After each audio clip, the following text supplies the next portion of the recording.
With the arrival of each newborn baby, parents, of course, see a world of unlimited possibilities. Their little boy or girl could grow up to be almost anything. But does it really work that way? In the ageless debate, nature versus nurture, biology seems to be gaining the upper hand. And that's largely because of what we're learning these days about twins, like the two sets right here. But in particular, identical twins, 100% genetic copies. How much of what these infants will become is actually determined before they even leave the hospital? Erin Moriarty, who's a twin herself, looks into the nature-nurture debate with a little help from Debbie and Sharon. Hi, this is Debbie Melman from Social Security Disability. It's Sharon. Hi. Okay. They work alike. They eat alike.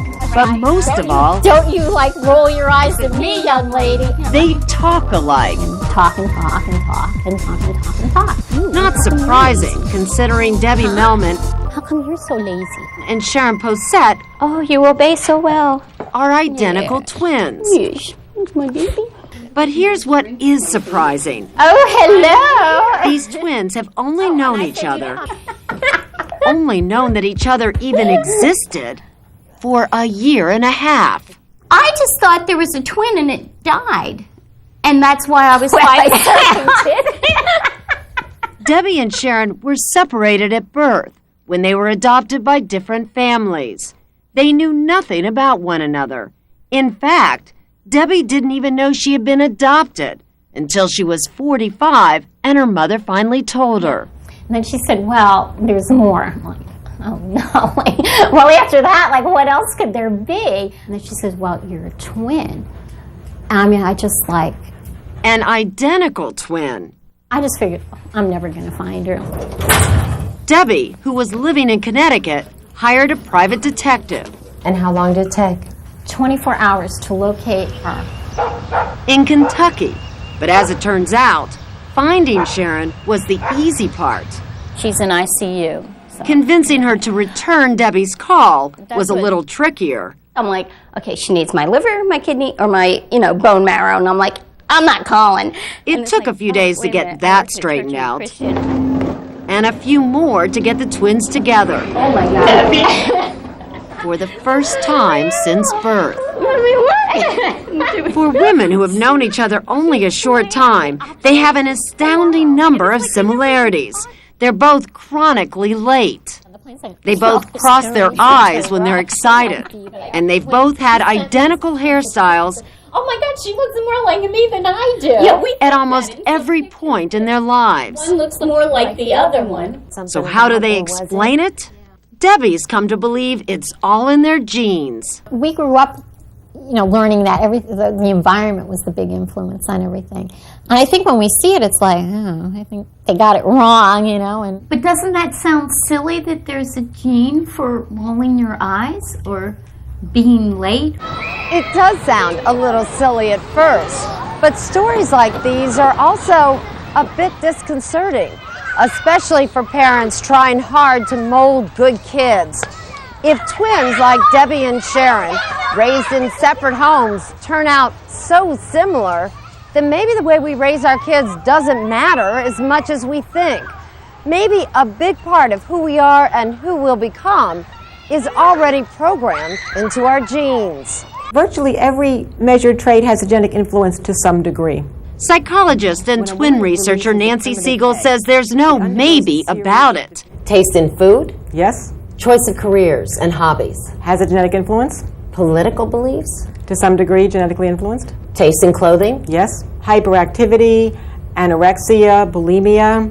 And she says she discovered all this They had similar numbers of children at similar points in time. by studying dozens of separated at birth twins, This is Jerry Levy and his identical twin brother, Mark Newman. like these guys. And they were raised apart from birth and did not meet again till the age of 31. Just like Sharon and Debbie,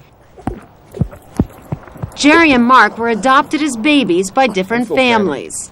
So what?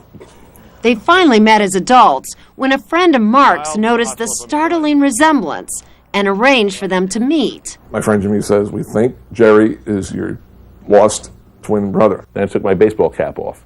and it hit me right between the eyes. He looked at his friends, he looked back at me, and he basically said, like, what's my bald head doing on his shoulders? This is the weekend that we met.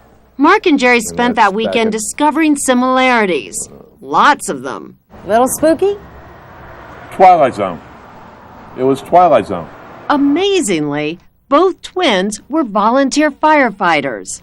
Both drank Budweiser beer, and look at how they drink it. Are you telling me that the way someone drinks beer and holds a beer can is genetically determined?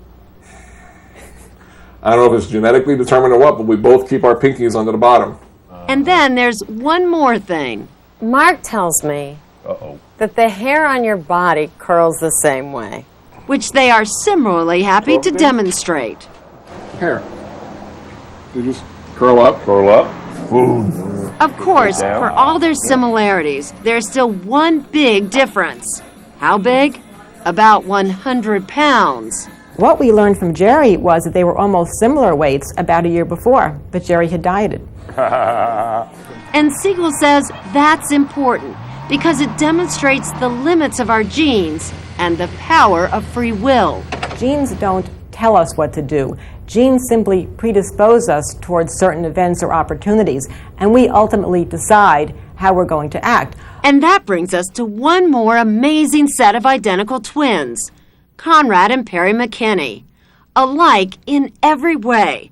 They were raised together by the same parents, in the same house, sent to the same schools. They even went into business together. This is Conrad today. A martial arts expert, a health nut, and a professional private detective, which comes in handy if you want to find out what's happened to his brother. And you sure this is the best way to find your brother? We want to get down here, get him. Because these days, Perry here? I haven't seen him yet. catching up with Perry McKinney isn't so easy. Oh, I think there he is. Yeah, I see him. How you doing? This is Perry today, I tell you, walking. a homeless alcoholic. But underneath the beard and the dirt, still Conrad's identical twin. Here you have two people who have the exact same DNA makeup, the same background, and yet they go two totally different paths. How can that be? That's what makes life so interesting. 25 years ago. In fact, no one really knows why these two went in such different directions. Perry claims it was just a choice. He enjoys what he's doing. I enjoy what I do.